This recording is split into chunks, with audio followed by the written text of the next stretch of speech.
So tell us, it's not going away, this story. They are clearly keen. And what I wanted to know is, in terms of how this is being perceived in Germany, how much of a coup would it be for them to get the England captain? Yeah, major coup. And I think it would be seen as a major boost for the Bundesliga because the league is losing some top stars. Jude Bellingham, of course, has left, and he was, a really marketable player. Somebody who spoke very well off the field, somebody who was incredible on the field.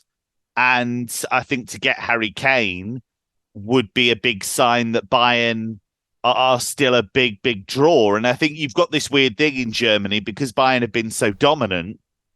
Obviously, any move that massively strengthens them is going to cause a few fans of other teams to go, oh, no, they're going to win the league again.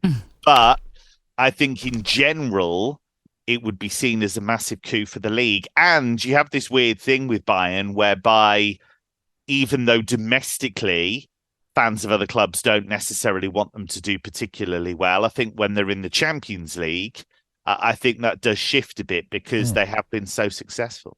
Kevin, look, a lot of the dynamics around this deal, if it was possible, would be, from a Tottenham fan's perspective, they want to know what Kane thinks. Does he really want to go? Well, it feels like, Bayern do know that he's prepared, even if it's through via his representatives, that Harry's prepared to come. Do you see that as a story in Germany, that he actually is sort of leading them to say, if it can be done, I will love to come and play at Bayern?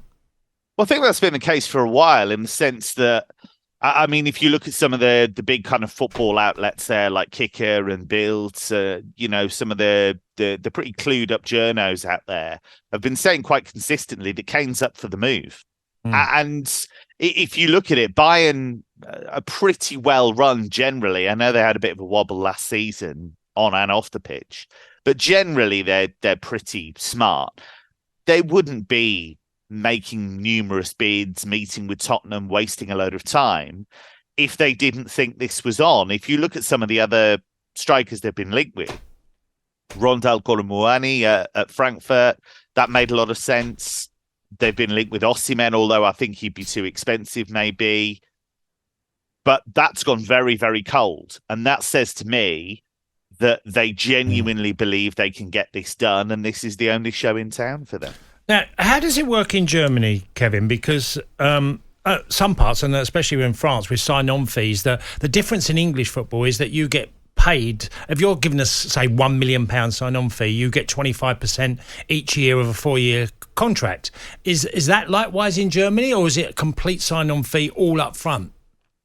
I think there's freedom in that regard. I think Bayern would be able to structure it however they wished. And I think the interesting thing has been throughout this, have Bayern got the money to really make this work? And the answer is yes, they do. They are smart. If you look at, they managed to bring in Kim from Napoli, which is a brilliant deal. And they got him for relatively cheap considering his quality. And they sold off Luka Hernandez to PSG to balance those books. They are pretty well run, as they say. They've got Champions League money year after year after year, Bundesliga prize money year after year after year. They are a monster marketing-wise, so much so that they were able to walk away from a deal with Qatar Airways. So they have the cash to make this work. That said, they won't be held to ransom. I think what's been interesting in German media in the last few days is there has been this feeling that, well, okay, Bayern want Harry Kane and that'd be an amazing move. However, for a guy who's only got a year left on his deal, you don't want to be paying too much. So it'd be interesting to see where Bayern's ceiling actually is for this.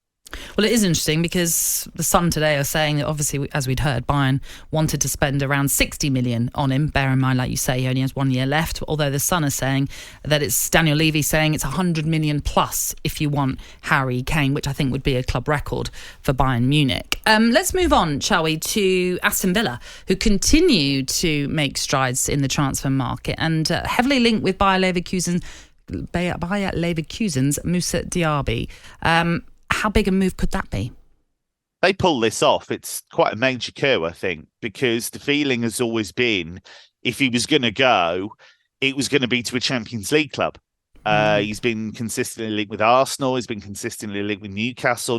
Both of those, of course, Champions League clubs at the moment. So if Villa were able to get him, I think that's a real sign of A, the ambition they have, and B, the pull of Unai Emery.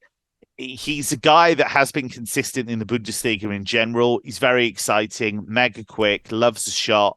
Always can play on the right, can play on the left.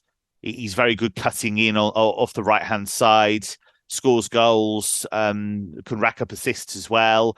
He can be a little inconsistent, and I'd be interested to see how he dealt with the change in leagues, but the talent is there and the track record is there too. So if they could do this, I think they'll have to spend a lot more money than the figures being suggested. But if they can do this, that's quite a big deal. So any other major moves to talk about? Because obviously it's really getting busy this time of year now with clubs from all over the country. Well, I think United have got an interesting predicament because obviously it looks as though they're going to sign Onana, and I think that's a huge deal for them. I think that's to get a goalkeeper of his quality on the ball, I think is very important for the way Erik ten Hag wants to play. But the big question is, once they do that deal, do they have enough money to make a deal for Rasmus Højlund work, the striker at Atalanta? And I'd be interested to see if they do, because the one thing we know about Atalanta is they drive a hard bargain, because that's what the club's all about.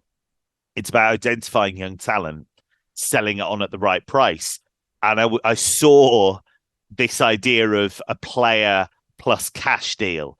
A, they almost never work, those swap deals, because there's too many moving parts. And B, it's not really how Atalanta work. Atalanta in general are very careful about the players that they pick up, whether it's young players who they can develop or kind of mid-range players who they think others have missed. They're not really the type to pick through United's detritus and go, oh, yeah, we'll have him. It's not really how they work. So I suspect if United are going to make a move for Højlund work, it's going to have to be a straight cash deal. talkSPORT Breakfast, waking you up Monday to Friday morning from 6 a.m.